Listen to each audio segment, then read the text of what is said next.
আজ আমি দারুণ স্বাদের শুকনো মাছের নতুন রেসিপি নিয়ে চলে এসেছি। এই পদ্ধতিতে রান্না করে খেলে বাড়ির সকলেই ভীষণ খুশি হয়ে যাবে। যারা শুকনো মাছ পছন্দ করেন না তারাও চেয়ে চেয়ে খাবেন। নমস্কার বন্ধুরা, মিঠুস ওভেনে আপনাদের সবাইকে স্বাগত জানাই। আজ আমি আরও একটি নতুন ভিডিও নিয়ে চলে এসেছি আপনাদের সামনে। আজকের রেসিপিটা তৈরি করার জন্য এখানে আমি লোটে শুটকি মাছ নিয়েছি 100 গ্রাম। মাছগুলোকে বেশ ছোট ছোট করে কেটে নিতে হবে। একটা মাছ 4 টুকরো করবেন, তাহলে দেখবেন মাছগুলো গোটা গোটা থাকবে। তারপর মাছগুলোকে গরম জলে 10 থেকে 15 মিনিট ভিজিয়ে রাখতে হবে। মাছগুলো ভালোভাবে ধুয়ে নিয়েছি, আর দেখুন একদম গোটা গোটা রয়েছে। যদি ছোট ছোট করে কাটেন তাহলে মাছগুলো কিন্তু অনেকটাই নষ্ট হয়ে যায়। শুকনো মাছ ভাজার জন্য কড়াই বসিয়ে দিয়ে ভালোভাবে গরম করে নিয়ে সর্ষের তেল দিতে হবে। আর তেলটা দেবার পর খুন্তি দিয়ে কড়াইয়ের গায়ে ভালো করে লাগিয়ে নেবেন, না হলে মাছগুলো লেগে যাবে কড়াইয়ের মধ্যে। এরপর জল ঝরানো মাছটা আমরা তেলের মধ্যে দিয়ে দেব, আর জলটা ভালোভাবে ঝরিয়ে নেবেন। মাছগুলো একটু নাড়াচাড়া করে নুন আর হলুদ দিয়ে দিতে হবে।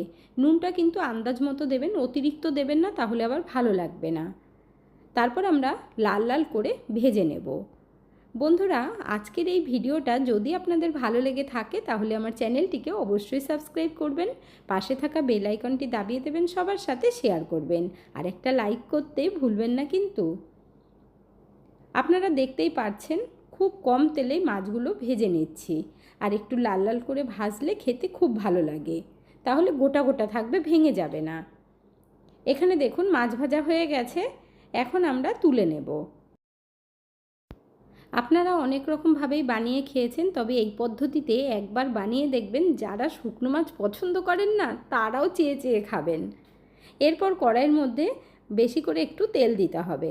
সর্ষের তেলে রান্নাটা করবেন, তাহলে খুব ভালো লাগবে। এখানে আমি 3টে বড় সাইজের পেঁয়াজ নিয়েছি। পেঁয়াজটা একটু বেশি করে দিতে হবে এই পদ্ধতিতে রান্না করলে। আপনারা চাইলে আলু দিয়েও রান্না করতে পারেন, তবে এইভাবে বানিয়ে দেখবেন। পেঁয়াজটা ভালোভাবে ভেজে নিতে হবে। এখন আমরা স্বাদ মতো এর মধ্যে নুন দিয়ে দেব। আপনারাও যখন শুকনো মাছ রান্না করবেন পেঁয়াজটা একটু বেশি করে দেবেন, তাহলে মশলাটা বেশি হবে। ভাত দিয়ে মেখে খেতে আর অসুবিধে হবে না। এখানে দেখুন পেঁয়াজগুলো বেশ লাল করে ভেজে নিয়েছি, মানে সফট হয়েছে অথচ মচমচে হয়নি। এইভাবেই ভাজতে হবে। আপনাদের দেখিয়ে দিচ্ছি, দেখুন। পেঁয়াজ ভেজে নেবার পর এর মধ্যে রসুন আর লঙ্কা বাটা দেব। যদি আপনারা আদা দিতে চান সামান্য পরিমাণে দেবেন।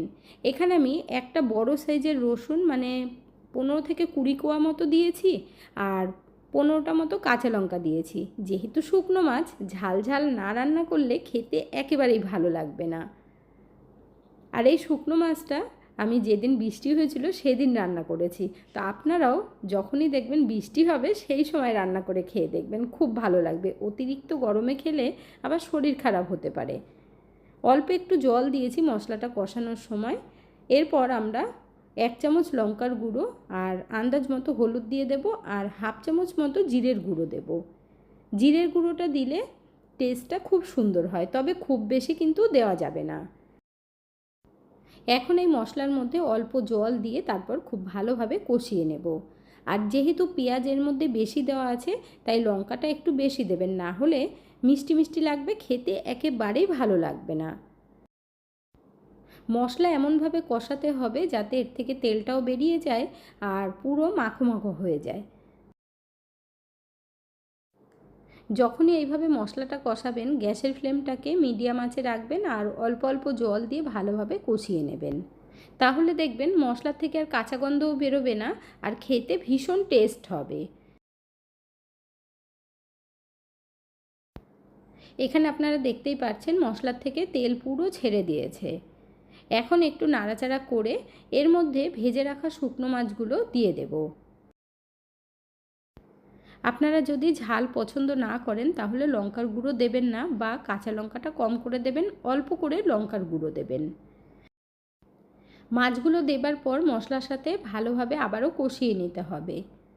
2 মিনিট মতো কষালে দেখবেন গন্ধটাও খুব সুন্দর বেরোবে। তারপর আমরা জল দেব। দেখুন কষানো হয়ে গেছে। এখন এর মধ্যে আমরা আন্দাজ মতো জল দিয়ে দেব। তবে একেবারেই ঝোল করব না, ঝোল করলে খেতে ভালো লাগবে না, বেশ মাখা মাখা হবে, খেতে খুব ভালো লাগবে। এখানে আমি হাফ গ্লাস মতো জল দিয়ে দিলাম। মাছটাও একটু সিদ্ধ হবে, ভাজার সময় কিন্তু মাছটা ভালোই সিদ্ধ হয়েছিল, তবে এখন অল্প করে জল দিলে আরও ভালোভাবে সিদ্ধ হয়ে যাবে। খুব ভালোভাবেই ফুট ওঠার পর একটু নাড়িয়ে দিয়ে তারপর 3 থেকে 4 মিনিটের জন্য ঢেকে দেব, তাহলে সিদ্ধ হয়ে যাবে। 5 মিনিট হয়ে গেছে। 5 মিনিট বাদে আপনারা দেখতে পাচ্ছেন কি দারুণ হয়েছে। অবশ্যই বর্ষাকালে রান্নাটা করবেন, অতিরিক্ত গরমে কিন্তু রান্না করবেন না। দেখতে কি দারুণ হয়েছে বলুন তো বন্ধুরা। যারা শুটকি মাছ খেতে ভালোবাসেন তাদের জিভে জল চলে আসবে আজকের এই রেসিপিটা দেখার পর। আপনারা কে কোথা থেকে ভিডিওটি দেখছেন অবশ্যই কমেন্ট করে জানাবেন, তাহলে আমিও বুঝতে পারবো আমার বন্ধুরা কোথা থেকে দেখছেন। আপনারা সকলে এত সুন্দর সুন্দর কমেন্ট করেন, আপনাদের কমেন্টগুলো পড়তে আমার ভীষণ ভালো লাগে। দেখুন মাছগুলো পুরো গোটা রয়েছে, একটুও কিন্তু ভাঙেনি। একবার চেক করে নিয়েছি, নুনটা কম ছিল তাই আরেকটু দিয়ে দিচ্ছি। তারপর ভালোভাবে মিশিয়ে নিতে হবে। রান্নাটা আমাদের একদম কমপ্লিট হয়ে গেছে। কি বন্ধুরা, দেখে লোভ লাগছে কি না? তাহলে ঝটপট আপনারাও বানিয়ে ফেলুন।